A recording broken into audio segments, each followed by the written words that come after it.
ನೋಡಿ, ಈಗ ಇವತ್ತು ನಿಮ್ಮ ಮಾಧ್ಯಮಗಳ ಮೂಲಕ ನಾನು ತಿಳ್ಕೊಂಡೆ, ಮುಸ್ಲಿಂ ಗುತ್ತಿಗೆ ಇದರಲ್ಲಿ 4% ಏನು ಮೀಸಲಿಡಬೇಕನ್ನುವಂತ ಅತ್ಯಂತ ಪ್ರಬುದ್ಧ ಮತ್ತು ಒಂದು ಕೋಮನ್ನ ತುಷ್ಟೀಕರಣ ಮಾಡುವಂತ ಒಂದೇನ ನಿರ್ಣಯವನ್ನ ಇವತ್ತು ಸಿದ್ದರಾಮಯ್ಯನವರ ಸರ್ಕಾರ ಏನು ಕೈಗೊಂಡಿದೆ.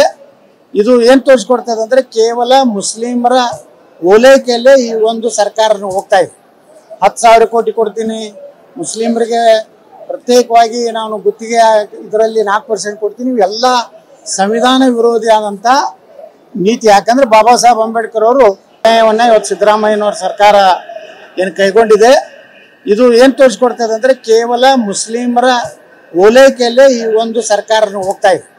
10,000 ಕೋಟಿ ಕೊಡ್ತೀನಿ, ಮುಸ್ಲಿಮರಿಗೆ ಪ್ರತ್ಯೇಕವಾಗಿ ನಾನು ಗುತ್ತಿಗೆ ಇದರಲ್ಲಿ 4% ಕೊಡ್ತೀನಿ, ಇವೆಲ್ಲ ಸಂವಿಧಾನ ವಿರೋಧಿ ಆದಂತ ನೀತಿ. ಯಾಕಂದ್ರೆ ಬಾಬಾ ಸಾಹೇಬ್ ಅಂಬೇಡ್ಕರ್ ಅವರು ಮೊದಲು ಯಾವುದು ಹೇಳಿದ್ರು, ಏನಂದ್ರೆ ಅಲ್ಪಸಂಖ್ಯಾತ ಇಲಾಖೆನೇ ಇರಬಾರ್ದು ಅಂತ ಹೇಳಿ. ಸಮಾನತೆ ಅನ್ನುವಂಥದ್ದು ಅಲ್ಪಸಂಖ್ಯಾತರದ್ದು ಬೇರ್ಪಡಿಸಬಾರ್ದು, ಅಲ್ಪಸಂಖ್ಯಾತ ನಿಗಮನೂ ಮಾಡಬಾರ್ದು ಅಂತ ಅವಾಗ ಅಂಬೇಡ್ಕರ್ ಅವರು ಹೇಳಿದ್ರು. ಇವತ್ತೇನು ಅಂಬೇಡ್ಕರ್ ಅವ್ರ ಬಗ್ಗೆ, ಸಂವಿಧಾನ ಬಗ್ಗೆ ಏನು ಮಾತಾಡ್ತಾರೆ ಕಾಂಗ್ರೆಸ್ನವರು, ಇವತ್ತು ಅಂಬೇಡ್ಕರ್ ಅವರ ಎಲ್ಲ ಅವರ ಆಶಯಗಳಿಗೆ, ಅವರ ವಿಚಾರಗಳಿಗೆ ವಿರೋಧವಾಗಿ ನಡ್ಕೊತಾ ಇದ್ದಾರೆ.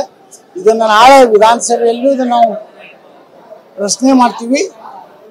ಕಾನೂನಾತ್ಮಕ ಹೋರಾಟ ಮಾಡೋದ್ರ ಬಗ್ಗೆ ನಮ್ಮ ಏನು ನ್ಯಾಯವಾದಿಗಳ ಜೊತೆಗೆ ಚರ್ಚೆ ಮಾಡಿ ಮುಂದಿನ ರಾಜ್ಯಾದ್ಯಂತ ಇದರ ಬಗ್ಗೆ ನಾವು ಹೋರಾಟ ಮಾಡ್ತೀವಿ.